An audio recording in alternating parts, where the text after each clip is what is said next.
আসসালামু আলাইকুম। শেখ হাসিনা কি বেঁচে আছেন নাকি মারা গেছেন? এ নিয়ে গেল কয়েকদিন যাবৎ সোশ্যাল মিডিয়াতে বিভিন্ন রকম পোস্ট হচ্ছে এবং কি বিভিন্ন যারা ইনফ্লুয়েন্সার আছেন তারাও বক্তব্য দিচ্ছেন। বেশ কিছু জায়গায় যে দাবিটা করা হয়েছে যে বাংলাদেশ থেকে যাবার পর ভারতে শেখ হাসিনা সেখানে যাওয়ার কয়েকদিন পরেই তিনি মানসিকভাবে অনেকটা অসুস্থ ছিলেন। বাংলাদেশে যা ঘটছে সেটার ধাক্কা তিনি নিতে পারেননি। এরপরে তিনি অসুস্থ হয়ে দিল্লির সামরিক হাসপাতালে ভর্তি হন। সেখানে তার পুরনো ক্যান্সার ছিল, আরো কিছু রোগ ছিল যেগুলাতে তিনি মৃত্যুবরণ করেছেন। এটা অনলাইনে বিভিন্নভাবে ভেসে উঠছে। আর একটা ছবি প্রকাশ করা হয়েছে, যে ছবিটা আপনারাও দেখেছেন। এটা আসলে একটা ফেক ছবি। অরিজিনাল ছবিটা হচ্ছে অন্য একজন নারীর, যেখানে শেখ হাসিনার ছবিকে এডিট করে বসিয়ে দেওয়া হয়েছে। এখন এটা সপক্ষে দাবি করা হচ্ছে যে গেল কয়েক মাস ধরে শেখ হাসিনার যে অডিও বক্তব্যগুলা আমরা শুনছি বিভিন্নভাবে মিডিয়াতে আসছে, আওয়ামী লীগের বিভিন্ন পেজটেজ থেকে, এই বক্তব্যগুলো এআই দিয়ে জেনারেটেড করা। কারণ দীর্ঘ 14 থেকে 15 মাস হয়ে গেছে শেখ হাসিনা সারা পৃথিবীর কোনো মিডিয়ার সামনে সরাসরি উপস্থিত হননি। কোনো টেলিভিশন চ্যানেলকে তিনি সাক্ষাৎ দেন, এমনকি ভারতের যে প্রভাবশালী গণমাধ্যমগুলো আছে সেখানেও সরাসরি শেখ হাসিনার কোনো ইন্টারভিউ তারা নিতে পারেনি। এর মাঝখানে বেশ কিছু ছবি বা ভিডিও প্রচারিত হয়েছে যে শেখ হাসিনা দেশে আসবেন অথবা তিনি ভাষণ দিচ্ছেন, বার্তা দিচ্ছেন। এই ভিডিওগুলো আবার আমরা দেখেছি অতীতে বিভিন্ন সময়। একবার তিনি মার্কিন যুক্তরাষ্ট্র সফরে গিয়েছিলেন, ওই সময় একটা ফুটেজকে মাঝখানে গেল কয়েকদিন আগে ভাইরাল করা হয়েছে যে তিনি দেশে ফিরবেন, নেতাকর্মীদেরকে আশ্বস্ত করেছেন। তো স্বাভাবিকভাবে জনমনে যারা গুজব ছড়াচ্ছেন বা রটাচ্ছেন তারা কিন্তু একটা জিনিসে সফল হচ্ছেন। কোনটা? এই যে ন্যারেটিভ তৈরি করা যে শেখ হাসিনা বেঁচে নেই, এখন তিনি যে বাইচে আছেন তাকে প্রমাণ দিতে হলে ক্যামেরার সামনে আসতে হবে। এরকম একটা অবস্থান কিন্তু তৈরি করা হয়েছে যে যদি শেখ হাসিনা বাইচেই থাকে তাহলে কেন ভাই 15 মাস ধরে তিনি সামনে আসতেছেন না? তো ওনার মৃত্যু হলে কেন লুকানো হবে? এটার সপক্ষে আবার একটা যুক্তি তৈরি করা হচ্ছে। কোনটা? যে শেখ হাসিনা মারা গেছে এই কথা যদি সামনে আসে তাহলে মুহূর্তের মধ্যে আওয়ামী লীগের যে ঝটিকা মিছিল বা আওয়ামী লীগের রাজনীতিতে ব্যাক করা, অথবা জাতীয় পার্টির সাথে আওয়ামী লীগের যে একটা বন্ডিং তৈরি করা হচ্ছে, অথবা মাঠ পর্যায়ে আওয়ামী লীগের যে শক্তি কম বেশি 1-1.5 বছরের মধ্যে একটা রিব্যাক 1%, 2%, 5% যতটুকুই ধরেন, অথবা দেশে বিদেশে নেতাকর্মীরা যেভাবে ঝাঁপাই পড়তেছেন সেটার সাথে সাথে জিরোতে পরিণত হবে। কেন?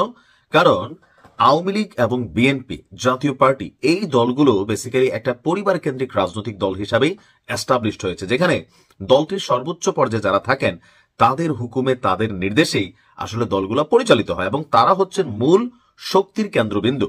এখন মূল যে শক্তি সেটাই যদি নাই হয়ে যায় তাহলে মুহূর্তের মধ্যে সবকিছু কেমন আউলায় যায়। যেমন ধরেন শেখ হাসিনা হেলিকপ্টারে করে ভারতে চলে গেলেন, তো ওই মুহূর্তে কি সারা বাংলাদেশে আওয়ামী লীগ ছিল না? ছিল। ওই মুহূর্তে কি সব আওয়ামী লীগ তবা পড়ে ফেলছে? না। তাহলে কেন আওয়ামী লীগকে এই পরিণতি ভোগ করতে হলো? কারণ মূল যিনি ফাউন্ডার, মূল যিনি পিলার, তিনি যখন চলে গেলেন নেতা কর্মীদের মধ্যে ভয় কাজ করে গেল। আর সেই ভয়ে সারা বাংলাদেশে আওয়ামী লীগ গর্তের মধ্যে ঢুকতে বাধ্য হলো, আওয়ামী লীগ পালাই যেতে বাধ্য হলো। যারা দুর্নীতি করেছে, অন্যায় করেছে, এরা সবাই নাই হয়ে গেছে মোটামুটি। আর যারা একটু ধরেন আতঙ্কগ্রস্ত বা প্যানিক হয়ে গেল, অ্যাজ এ রেজাল্ট আওয়ামী লীগের কোটি কোটি সমর্থক থাকার পরেও ঘাড় সোজা করে আওয়ামী লীগ দাঁড়াইতে পারলো না আজকের দিন পর্যন্ত।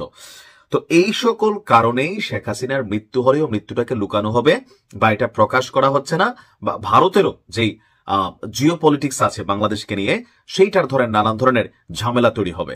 এইটা একটা ন্যারেটিভ কিন্তু মাঠে তৈরি হচ্ছে। এখন এটা একদিন যাচ্ছে, 2 দিন যাচ্ছে, 3 দিন যাচ্ছে, আস্তে আস্তে মানুষের মধ্যে একটা প্রশ্ন তৈরি হচ্ছে। কিন্তু আপনি খুব সাইলেন্সে যদি আওয়ামী লীগের নেতাকর্মীদের সাথে কথা বলেন, এই যে একটা লাইন আছে, আপা আসবে বাংলাদেশ হাসবে।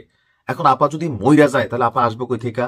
এই যে একটা ন্যারেটিভ মানুষের মধ্যে শক্তি যোগায়, সেই ন্যারেটিভটার মধ্যে কিন্তু একটা ধাক্কা আস্তে আস্তে লাগতেছে। যেমন শেখ হাসিনা পালাই গেছে, এরকম একটা ন্যারেটিভ তৈরি হয়েছিল না জুলাই আগস্টের সময়? পরে শেখ হাসিনাকে ক্যামেরার সামনে এসে প্রমাণ করতে হয়েছে যে তিনি বাংলাদেশ আছেন, পালান নাই। এখন তার মৃত্যু নিয়ে দিন শেষে কিন্তু তিনি পালাই গেলেন। এখন তার মৃত্যু নিয়ে যে ন্যারেটিভটা তৈরি করা হচ্ছে সেই ন্যারেটিভটা কিন্তু একটু একটু একটু করে কাজে দিচ্ছে। আমার কাছে মনে হয় যে যারা আওয়ামী বিরোধী ঘরানার ইনফ্লুয়েন্সার আছেন তারা কিন্তু এটা মোটামুটি এস্টাবলিশ করছেন। যদি শেখ হাসিনা বাইচেই থাকে এই 15 মাস কোথায়, কেন 1 মিনিটের জন্য নেতাকর্মীদের সাথে ভিডিও কলে কথা বলে না? তো অডিও কলগুলো ওই যে এআই দিয়া এখন এই সারা পৃথিবীতে কত কিছু চলে, তাই না? ক্লোনিং করা, ভয়েস ডাবিং করে অনেক কিছু করা যায়, এটাও কিন্তু বাস্তব। মানুষ আস্তে আস্তে এআই এর কার্যক্ষমতা বুঝতে শিখতেছে। সেখান থেকে কিছু অংশের মানুষ এটা মনেই করে নিচ্ছে আসলে মনে শেখ হাসিনা বাইচা নাই, তার এই ক্লোনিং যে ভয়েস আছে সেটা দিয়ে আসলে নেতাকর্মীদেরকে সান্ত্বনা দেওয়া হচ্ছে বা রাজনীতিটাকে গরম রাখা হচ্ছে। এটা অনেক পরে হয়তো প্রকাশ হবে যে তিনি মারা গেছেন। এখানে দেশের মধ্যে কোনো রাজনৈতিক প্রেক্ষাপট যদি পরিবর্তন করা যায়, এটা কিন্তু আপনি গভীরভাবে চিন্তা করলে এরকম একটা ন্যারেটিভ কিন্তু তৈরির চেষ্টা চলছে।